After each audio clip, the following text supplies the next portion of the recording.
un homme qu'on appelait Aman. Et Aman, chaque fois que Aman devait passer, tout le monde devait se prosterner devant lui.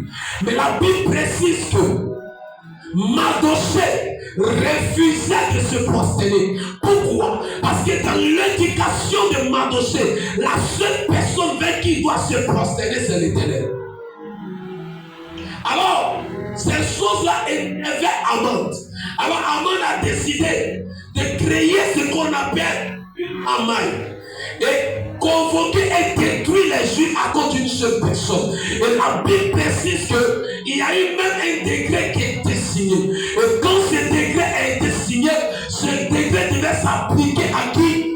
Aux Juifs. Pourquoi? Parce que c'était une loi qui a été établie. Pourquoi? Tout à l'heure, nous avons vu dans la définition que c'est une règle. Et elle s'applique à tout le monde. Lorsqu'une loi est donnée dans une nation, tout le monde est censé s'appliquer à la loi.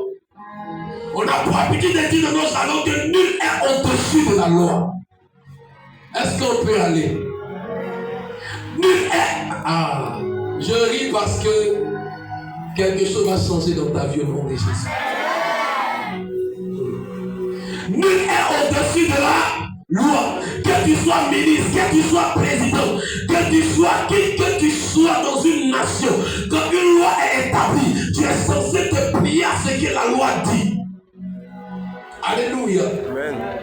En Côte d'Ivoire, tout le monde, il y a une loi qui est mise, on dit tout le monde doit avoir SEMU. Tu n'as pas SEMU, tu vas à l'hôpital, tu connais ton sort.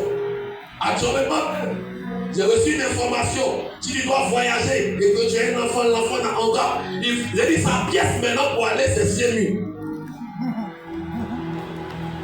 Dis quelque chose va se passer. Donc, la loi là, elle s'applique à tout le monde. Alors lorsque cette loi a été établie, Mardochée a réfléchi. La Bible dit la première des choses, Mardochée sont tous mis dans un moment de deuil. Et la Bible dit, Mardochée a dit, mais tiens, j'ai quelqu'un qui se trouve dans le palais royal. Et certainement c'est à cause de cette occasion que Dieu a permis qu'elle soit dans le palais royal. Je voudrais te dire en 2025, l'Éternel va te donner une position dans cette nation. En vérité, ce n'est pas à cause de ton intelligence. En vérité, ce n'est pas à cause de tes diplômes. Mais Dieu le fait.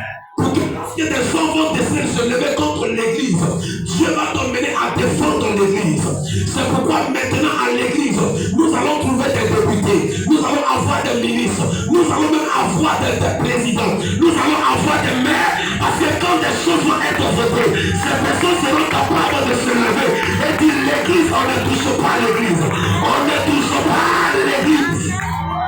Oh! Alors Mardochée s'emmène, il emmène quelqu'un vers Esther. Et lorsqu'ils arrivent, la Bible déclare que Esther dit, ah, affaire là c'est compliqué.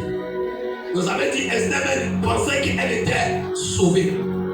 Mais la Bible dit que Mardochée dit à celui qui l'avait pas dit Esther, certainement que c'est à cause de cette occasion que Dieu a permis qu'elle soit là où elle est.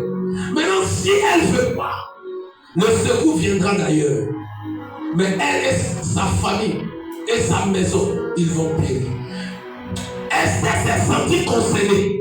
Alors qu'est-ce qu'elle s'est dit? Elle s'est renvoie le monsieur et dit, va dire à Mardochée qu'à partir d'aujourd'hui, je rentre dans un moment de jeûne de 3 jours secs. Mes servantes aussi rentrent dans un moment de jeûne. Ah, les servantes ont problème. Et c'est quelqu'un qui est spirituel, tu n'as pas décidé de gêner, lui il décide toute la maison en jeûne, tu es obligé de gêner. La Bible déclare que Esther mène tous ses servantes en jeûne. Écoutez, et Esther dit une chose qui attire mon attention. Esther dit, malgré la loi, j'entrerai chez le roi. Pourquoi? Parce qu'il y avait une loi qui était établie. Même si tu es l'époux du roi, tant que le roi ne t'a pas fait appel, tu n'as pas droit à aller trouver le roi là où il se trouve.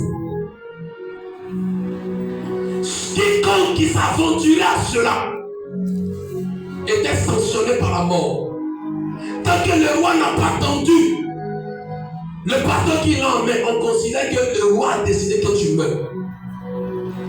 Et Esther dit, malgré cette loi établie là, elle doit arriver chez le roi. Et si elle doit périr, elle va périr. Écoutez-moi bien. Esther est la femme du roi. Donc normalement, elle a plein droit de voir son mari quand il veut comme elle veut. N'est-ce pas?